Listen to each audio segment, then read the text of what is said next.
Shalom, sahabat kuntum yang terkasih, kita jumpa lagi pada hari ini, hari Selasa tanggal 7 Juli 2026. Hari ini adalah hari biasa dalam pekan biasa yang ke-14 dengan warna liturgi adalah hijau.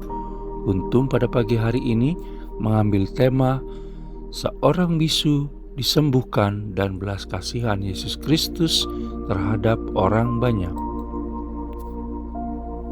Struktur bacaan kita pada pagi hari ini terdiri dari bacaan pertama yang diambil dari kitab Hosea 8 ayat 4 sampai dengan 7 dan ayat 11 sampai dengan 13. Mazmur tanggapan diambil dari kitab Mazmur 115 ayat 3 sampai dengan 10. Bait pengantar Injil diambil dari Injil Yohanes 10 ayat 14 dan bacaan Injil pada pagi hari ini diambil dari Injil Matius 9 ayat 32 sampai dengan 38. Bacaan Injil pada hari ini dapat kita baca pula dalam Injil Matius 10 ayat 25 dan Injil Matius 12 ayat 24, Injil Markus 3 ayat 22 dan Injil Lukas 11 ayat 15 untuk ayat 34, Injil Matius 4 ayat 23, Injil Markus 1 ayat 39 dan Injil Lukas 4 ayat 44 untuk ayat 35. Kitab Bilangan 27 ayat 17, Kitab 1 Raja-Raja 22 ayat 17, Kitab 2 Tawarik 18 ayat 16, Kitab Yehezkiel 34 ayat 5, Kitab Sakaria 10 ayat 2 dan Injil Markus 6 ayat 34 untuk ayat 36, serta Injil Lukas 10 ayat 2 untuk ayat 37 sampai dengan 38.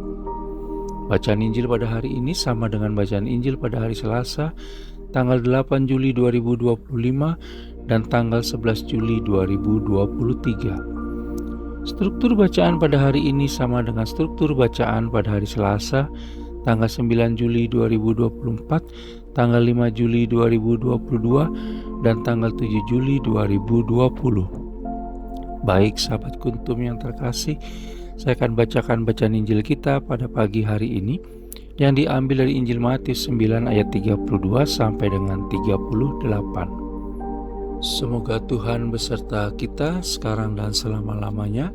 Inilah Injil Yesus Kristus menurut Santo Matius. Dimuliakanlah Tuhan. Seorang bisu disembuhkan. Sedang kedua orang buta itu keluar, dibawalah kepada Yesus seorang bisu yang kerasukan setan. Dan setelah setan itu diusir, dapatlah orang bisu itu berkata-kata. Maka heranlah orang banyak, katanya. Yang demikian belum pernah dilihat orang di Israel. Tetapi orang Farisi berkata, dengan kuasa penghulu setan ia mengusir setan. Belas kasihan Yesus terhadap orang banyak. Demikianlah Yesus berkeliling ke semua kota dan desa. Ia mengajar dalam rumah-rumah ibadat dan memberitakan Injil Kerajaan Sorga serta melenyapkan segala penyakit dan kelemahan. Melihat orang banyak itu, tergeraklah hati Yesus oleh belas kasihan kepada mereka, karena mereka lelah dan terlantar seperti domba yang tidak bergembala. Maka katanya kepada murid-muridnya, "Tuaian memang banyak, tetapi pekerja sedikit. Karena itu mintalah kepada Tuhan yang empunya tuaian, supaya ia mengirimkan pekerja-pekerja untuk tuaian itu." Demikianlah Injil Tuhan, terpujilah Kristus. Sahabat kuntum yang terkasih, sebelum kita lanjutkan renungan kita pada pagi hari ini, jangan lupa menekan tombol subscribe dan like yang ada di bawah video kuntum ini, agar kuntum dapat terus berkembang, bermanfaat dan mencerahkan sesama, kapanpun dan dimanapun. Bila Anda ingin membagikan renungan harian kuntum ini ke jaringan Anda, silakan tekan tombol share yang ada di bawah video kuntum ini.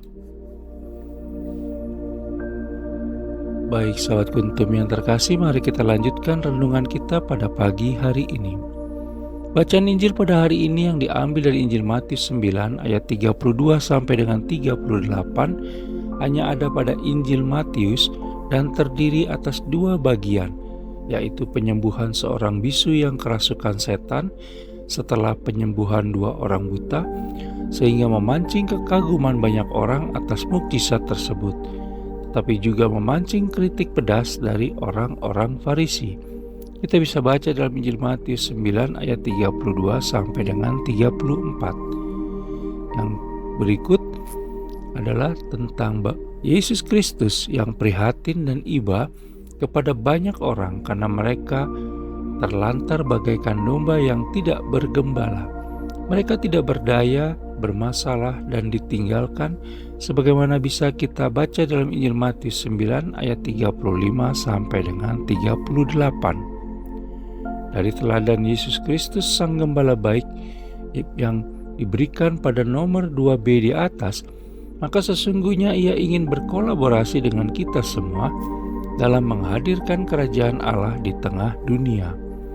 Kita semua sudah dianugerahi talenta dan kemampuan, serta ditempatkan di mana Allah Tritunggal Maha Kudus membutuhkan kita. Dengan seluruh talenta dan kemampuan yang kita miliki, Yesus Kristus memanggil kita untuk membawa domba-dombanya ke dalam kerajaannya yang penuh kasih dan damai. Yesus Kristus memanggil kita untuk merangkul semua orang yang menginginkan hubungan mendalam dengannya, dan Yesus Kristus memanggil kita untuk menunjukkan kepada mereka semangat Injil dalam kata dan perbuatan. Yesus Kristus membutuhkan kita sehingga sebenarnya tidak ada alasan bagi kita untuk tidak memenuhi komitmen pada misi yang ditugaskannya kepada kita. Pertanyaan sekarang adalah, bagaimana dengan kita? Sahabat Kuntum yang terkasih, bila ingin lebih jelas lagi silakan melihat pada deskripsi yang ada di bawah video Kuntum ini. Dan jangan lupa untuk menekan tombol subscribe dan like yang ada di bawah video Kuntum ini, agar Kuntum dapat terus berkembang, bermanfaat, dan mencerahkan sesama kapanpun dan dimanapun. Bila Anda ingin membagikan renungan harian Kuntum ke jaringan Anda, silakan tekan tombol share yang ada di bawah video Kuntum ini. Terima kasih, selamat pagi dan salve.